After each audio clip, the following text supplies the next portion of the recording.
Hey everyone, hope everybody had a great weekend. It was a sports packed weekend. I mean, we had USA Soccer win their match um, on, I think, Friday. Yeah, it was Friday. And then we had the Canes win the Stanley Cup. We had the 250th anniversary USA celebration at the White House with the UFC fight, which was phenomenal if you watched it, especially the last fight. Just absolutely awesome.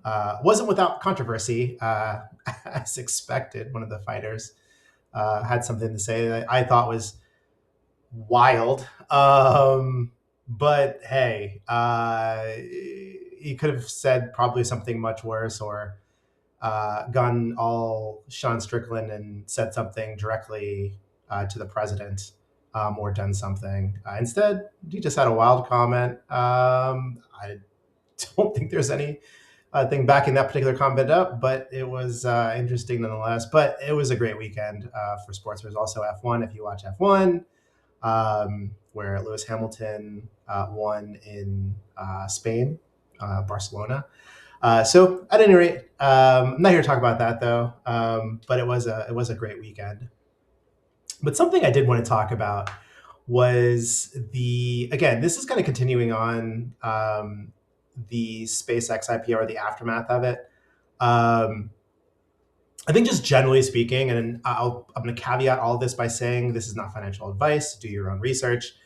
These are just my opinions, um, and any decisions you make are your own.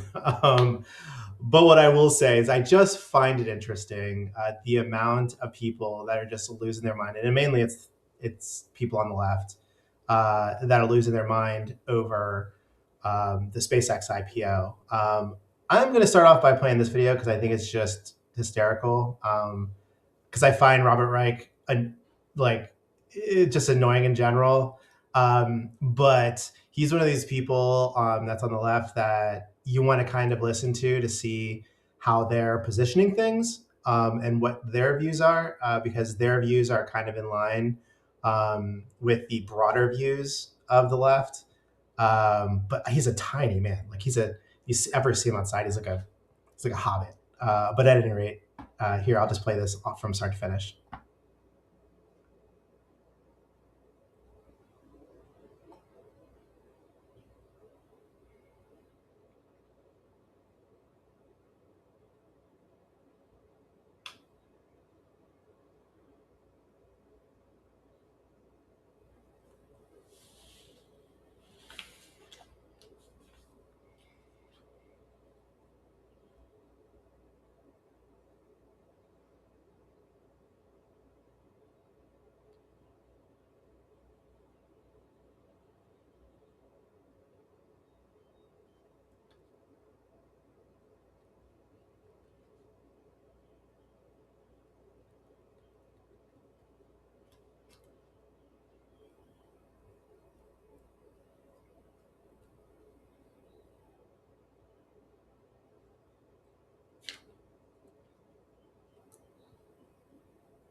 Oops.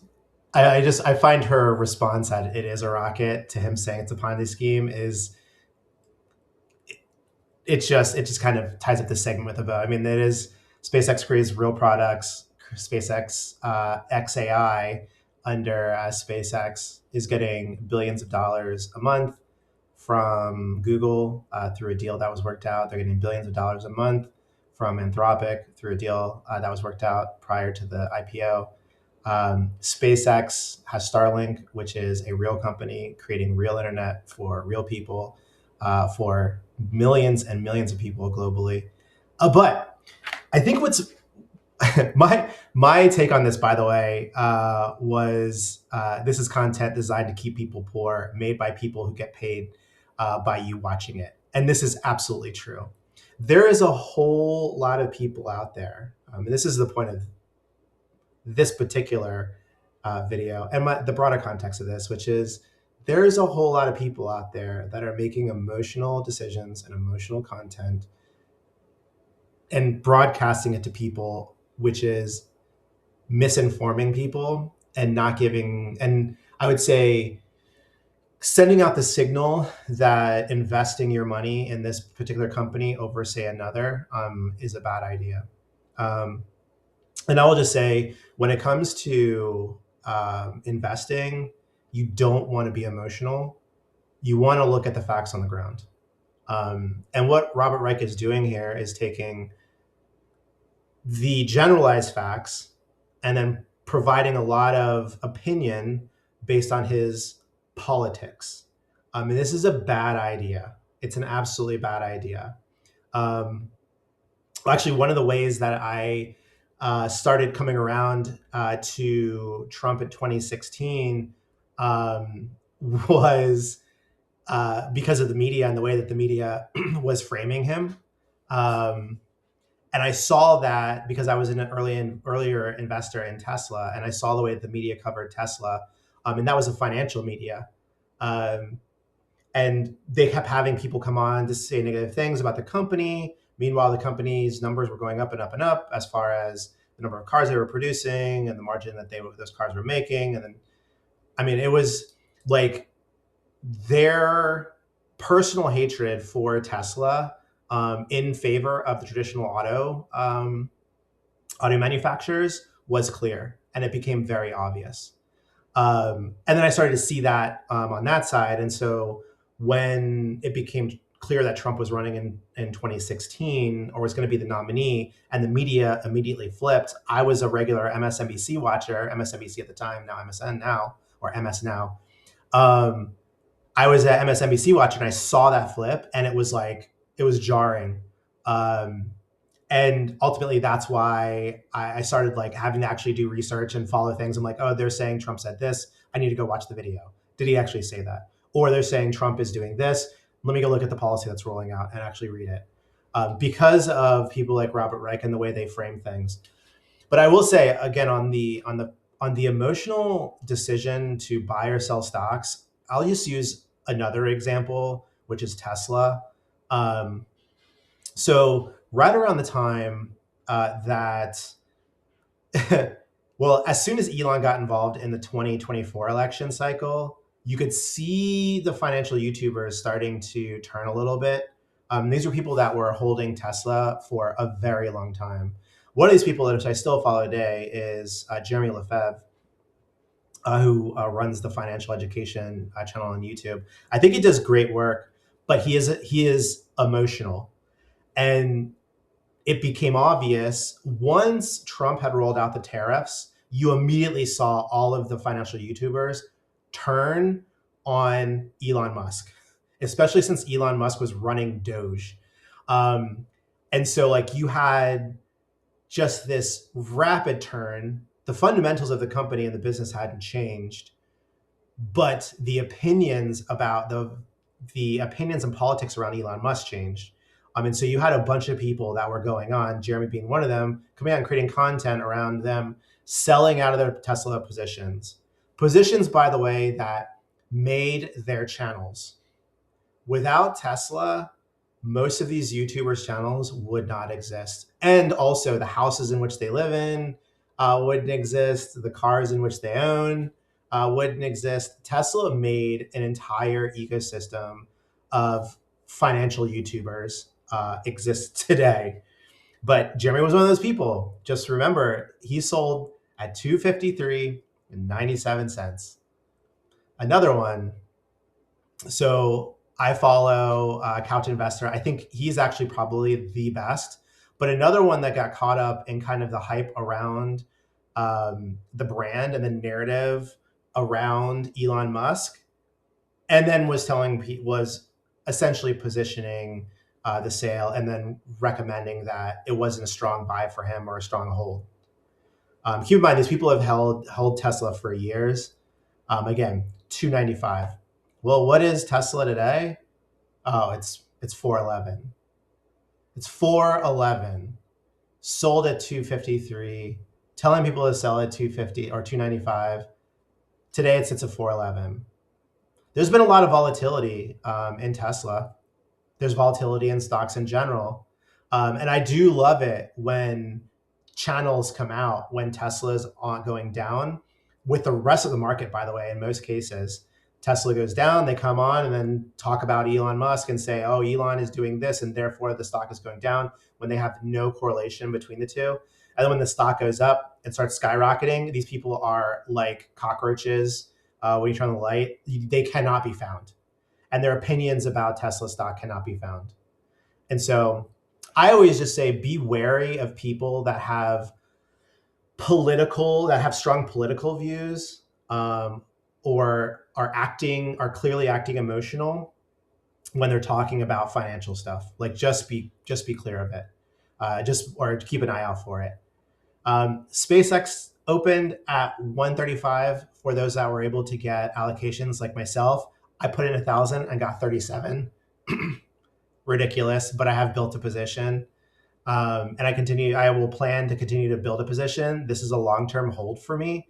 And regardless of the short-term volatility in the stock, I have no plans of selling, only to buy more. And I have no doubts that even though the stock was up with all this complaining and the Robert Reichs of the world saying that it's a Ponzi scheme, every institution and every retail investor still wants to get into this stock, driving it up nearly 20% today. Like nearly 20%. It is close to $200 a share, starting from 135 last Friday. Insane. I have no doubt that it's going to go down. And when it does go down, I'll be buying more. If it goes up, I'll be buying more. I'll be building out a position for a long-term hold in this particular stock. But in the meantime, you're going to continue to have shows like Breaking Points, and you're going to have like a whole bunch of other ones, TYT coming out and talking about like, oh, this is a bubble, and oh, AI is just a fad. Like, if you could go back and actually watch the news from the late 1990s into the early 2000s, like people were saying the exact same thing about the internet. And again, my personal opinion, SpaceX valuation is driven by demand from people that believe in the future and not so much tied to exact revenues today. And that was the same way around Tesla until Tesla started to just accelerate in both production and revenue, and kind of all of the other things that they have going on. But before that, it was like a lot of people believed in the company itself, believed in the mission, and were willing to put forth their money to do so. SpaceX is exactly identical to that, except now there's a bunch of people that didn't do it during Tesla when Tesla was cheaper. Keep in mind, Tesla is split like twice. I think there was like the latest or the last one was a 3-to-1 or 5-to-1. The first one was a 10-to-1. I can't remember. I had it before all the splits. Most people had it before the splits at any rate. Again, like SpaceX is a play on the future. It's not a play on, is the company going to have revenues today? And people like this dude, Ed Zitron, other people on Bloomberg and Fox Business and CNBC, these people are going to continue to come out and they're going to be focusing on specific segments where they can find weaknesses in the SpaceX story. And they're going to continue to go out and they're going to continue to put out all this FUD and whatnot in regards to the stock. That doesn't matter. It literally doesn't matter. Their entire thing, and by the way, I found this out that most of the people that go on and give analysis on specific stocks have short positions against said stocks. And so the entire reason why they're going on is to try to drive down the valuation of the stock, which increases the value of their short position so they can exit. Their entire thing is if you can drive the price of a particular stock to zero, then we make a gazillion dollars. This happened during the financial collapse when people were shorting the mortgage market. And they made tons and tons and tons of money. This is why Michael Burry is famous. But again, just be skeptical. If you believe in the SpaceX story, invest in the company. I mean, it's just that simple. I believe in it. I'm going to invest in it. Again, whether the stock is going down or going up, they produce products. They have real tangible things. They're not a conceptual company. And the same thing for Tesla. Although I pray that there is a merger between SpaceX and Tesla at some point in time, which would be great. Then all those shares just become SpaceX shares and is whatever, because it'll be probably an all-stock merger. But at any rate, tell me what you think. Do you follow some of these people? Do you listen to some of what these people are saying or have to say in regard to stocks? Do you take it wholehearted, or do you have skepticism? Are you more of a short-term investor, more of a short-term investment strategy versus more of a long-term play, investing in the long-term strategic vision of an organization? Let me know what you think in the comment section below. And as always, keep believing that the best is still ahead for America. Peace out.